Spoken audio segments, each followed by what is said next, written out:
நேத்திக்கு வைகுண்ட ஏகாதசிக்கு கோயிலுக்கு போகலாம் அப்படின்னு சொல்லிட்டு சடனாக பிளான் பண்ணி ஒரு 8 o'clock மேலே தான் கிளம்பியிருந்தோம். 8 o'clock அப்படிங்கும் போது கோயிலில் அவ்வளோவா கூட்டம் இருக்காது அப்படின்னு சொல்லிட்டு பாப்பாவையும் கிளப்பி கூட்டிகிட்டு போயிருந்தோம்.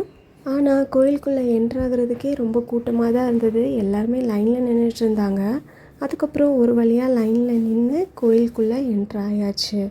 ஃபஸ்ட்டு மதுரவள்ளி தாயார்கிட்டேயே ரொம்பவே கூட்டமாக இருந்தது. அங்கே சாமி கும்பிட்டுட்டு அதுக்கப்புறம் பெருமாளை பார்த்துட்டு அதுக்கப்புறம் பிரகாரத்தை சுற்றி வந்துட்டோம்.